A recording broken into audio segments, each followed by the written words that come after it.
Welcome into Celtics Today. I am Will Scott. We're going to be breaking down some Celtics news, some Celtics rumors on today's show. But first, go down, subscribe to the channel. If you're a fan of the C's, I can promise you're in the right place. We're talking about the Celtics every day here on Chat Sports. So go down, hit that big red sub button if you want more Boston Celtics news and rumors.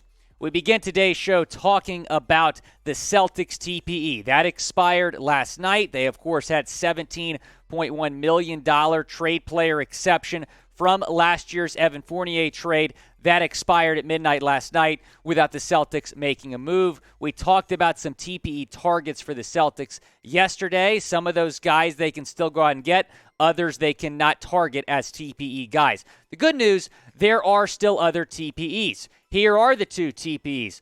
Juancho Hernangomez. Of course, Bo Cruz in the movie played for the Celtics. So did Bo Cruz in real life for a little bit. And then Dennis Shroeder, $5.9 million TPE for him. Hernangomez, $6.9 million TPE. So, no, the Celtics cannot combine those two TPEs for, let's say, a $12 million TPE. They would have to, they have two of those individual TPEs. They cannot combine them. So you could still see the Celtics go out and make a TPE trade. It's just not going to be as flashy. Until last night, the Celtics had the largest TPE in the entire league, $17.1 million. They could have gone out and gotten, let's say, Jakob Poeltl, Jordan Clarkson. Now they can't do that, at least with the TPE. So we talked about 7 guys in yesterday's show that they could target before that TPE expired. 4 of those guys are no longer TPE targets. Jakob Poeltl, I know a lot of y'all watching this show wanted him. He's not someone you can target now with your 2 remaining TPEs. Jordan Clarkson, Doug McDermott, I know sadly Dougie McBucket's off the board, and then Kelly Olynyk, guys you cannot target right now in the TPE. However, these 3 you can. You can still go out and get Naz Reid, Jared Vanderbilt, or Rudy Gay. Those 3 targets still fit in to the Celtics' remaining TPE. So if you had to trade for one of these guys, who are you trading for? Is it Naz Reid type NR? Is it Jared Vanderbilt type JV? Or is it Rudy Gay type RG?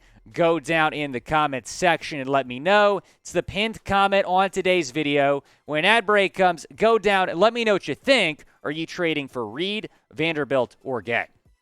We're definitely going to have a show in the near future, perhaps even tomorrow, talking about an updated list of Celtics TPE targets. I'm sure those 3 guys will be on that show. We're also going to talk about some other targets as well with the 2 Celtics remaining TPEs. You heard Ime Udoka at the Summer League say he would like a wing. You heard Brad Stevens last week say they still need a backup center. It's very possible that they will target maybe a backup center or a shooter with their 2 remaining TPEs from the Hernangomez and Shroeder trades. By the way, you got to go down and get your Chat Sports Celtics Polo, chatsports.com/Celtics Polo. It's on sale right now for $34.99. Most polos these days, $60, $70. This one right here, just $34.99. This sale is not going to last long. Go and take advantage of it. Chatsports.com/Celtics Polo. That link is going to be in the comments and the description of this video. Now let's get into a Celtics rumor. Could the team extend Grant Williams and do it in the near future? Bleacher Report released an article about that. We're going to get to that in a second. First, let's take a look at what this guy did last year. 3rd season in the league out of the University of Tennessee. 7.8 points per game, 3.6 rebounds per game, shot 47.5% from the floor. Was pretty solid for the C's off the bench. Here's what he's done in the first 3 seasons of his career. And when you're talking about whether or not to extend guys, you have to look at the production increase. Has he gotten better each and every single year? With Grant Williams, he has. The numbers have continued to get better. Not only the numbers, but he has played a bigger role on this team, 24 minutes per game last season. Now, do you want to extend Grant Williams? Type E for extend or type P for pass down in the comments section. Obviously, Grant a fan favorite. I promise we're probably going to get more E's in the chat. Go down, type E or P down in the comments section. Here's what Grant Williams said about contract negotiations. This was a week or 2 ago. Probably won't start for a while. We have a lot more things to accomplish, I feel like, as a team in case. If not, whenever Brad Stevens is comfortable, that's when we'll start the negotiations. I think both parties are hopefully mutually understanding that we want to get this thing done and make sure that we can come together and have a successful next few years. Because I love Boston. I love the fact that I know that I not only get to be there and be around the team that I'm with, because I have great relationships with these guys, but I also just love the city and being able to live there. Grant Williams has certainly embraced Boston and vice versa the last 3 years. Someone who was really solid for the Celtics off the bench. I mean, keep in mind, in the playoffs, this guy was huge in a couple games for sure. So it's interesting because this Bleacher Report article mentioned Keldon Johnson, right? Because he just got extended by the Spurs, a 4-year, $80 million deal. Could Grant Williams want something similar? Here's what Bleacher Report said.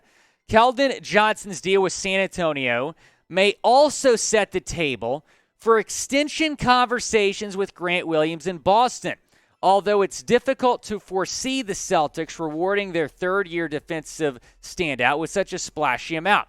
Boston found a value deal with Robert Williams III just last August, extending the Celtics starting center for 4 years, $48 million plus incentives.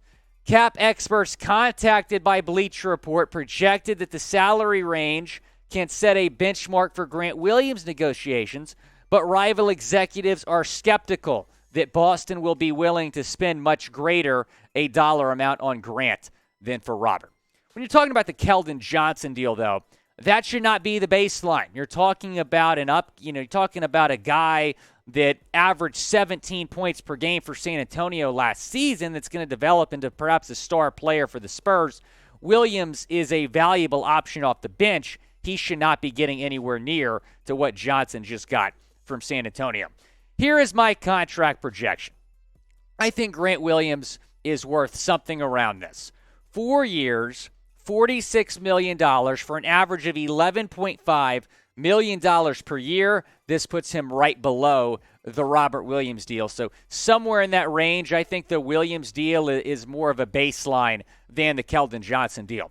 Now, how much would you pay Grant Williams? Go down in the comments section. Let me know. Is it more than I proposed? Is it less than I proposed? Let me know your thoughts down in the comments.